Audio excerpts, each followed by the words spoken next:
রমজান সম্বন্ধে সামান্য মানে আমার বিবেকের ধারণা থেকে একটা বুদ্ধি পাইলাম। মনে করেন রমজান মাসে যে বলে যে আল্লাহ নিজের স্বয়ং হাতে পুরস্কার দেয়, আমার এগুলো বিশ্লেষণ করার আমার এখন প্রয়োজন নাই, যেহেতু আপনারা সবাই জানেন।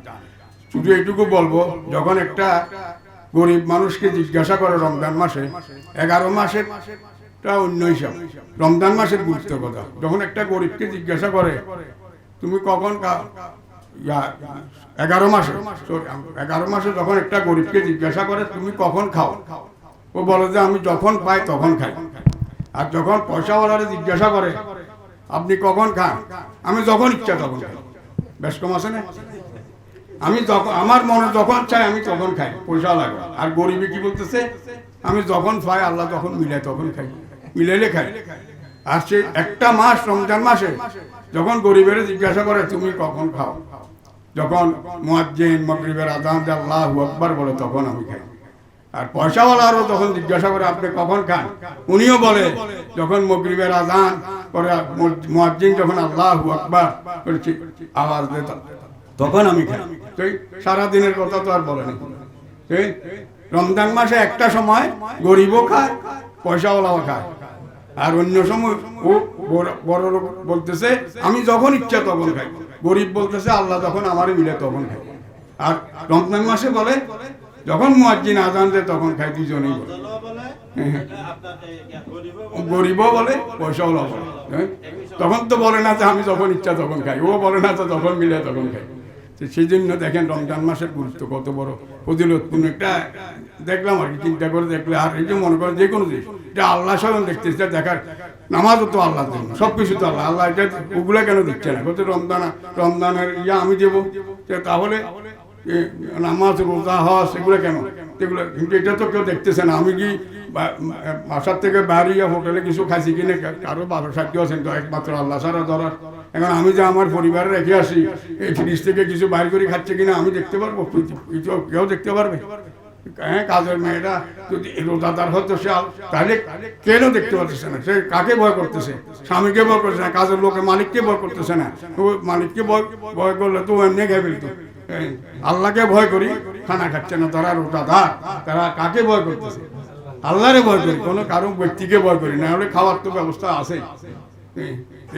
এগুলা বললাম, আপনাদের সময় নষ্ট করলাম, আপনারা আমার থেকে বেশি জানে, একটু ঢেউ উঠলো বললাম আর কি। আউযু বিল্লাহি মিনাশ শাইতানির রাজিম, বিসমিল্লাহির রহমানির রহিম।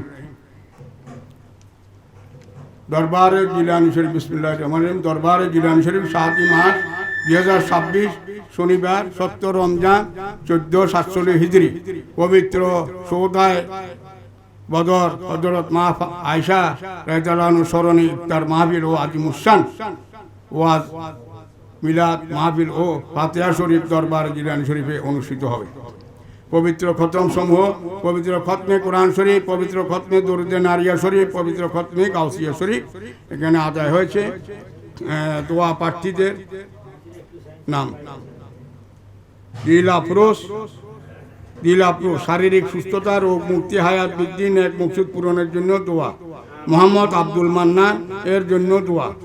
মরহুম খুরশেদ আলম মাগফিরাতের জন্য দোয়া।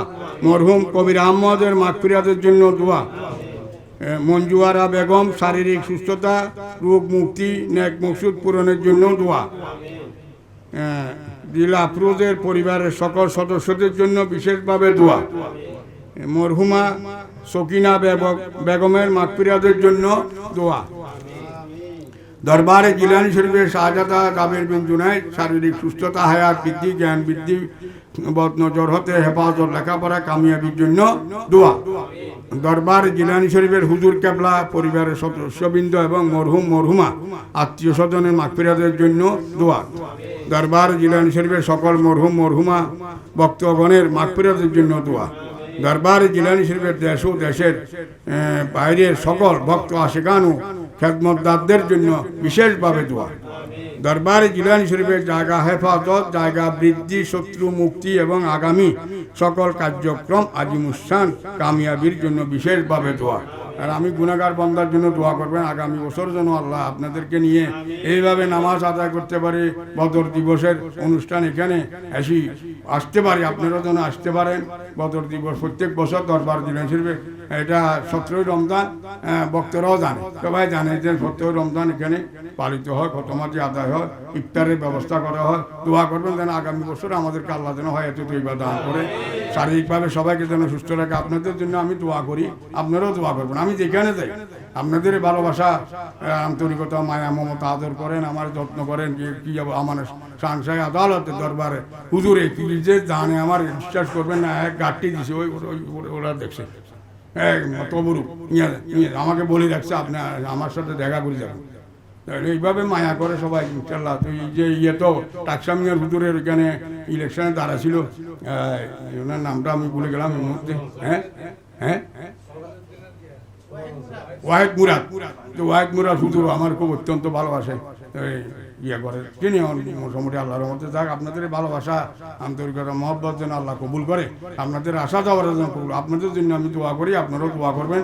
দরবারে জিলানী শরীফের হুজুরের জন্য দোয়া করবেন যেন খেদমত করতে পারে। আর আগে যারা বড়টা দেখছেন যেন দোয়া করেন যেন আবার যেন বিশাল হয়ে যায়, ইনশাল্লাহ হবে। আল্লাহ চালি এটা বাতি আমি জ্বালাইনি, আল্লাহ জ্বালাই দিছে, আমি জ্বালাছি না। চলে যাবো, আমিও চলে যাবো, হুজুর একদিন চলে যাবো, দরবার জিলানী শরীফ এখানে থাকি যাবে, এটা থাকবে। কেউ না কেউ পর্যায়ক্রমে এটা পরিচালনা করবে। এটা কাউসে বাগের যাক আল্লাহ প্রদত্ত, এটা আমরা পরিচালনা, আমাদের কোনো একটা নামটাও আমরা দিই, নামটাও আমি বানাই দিই না, যেরকম লেখেন সব আল্লাহর কুদরতি শান।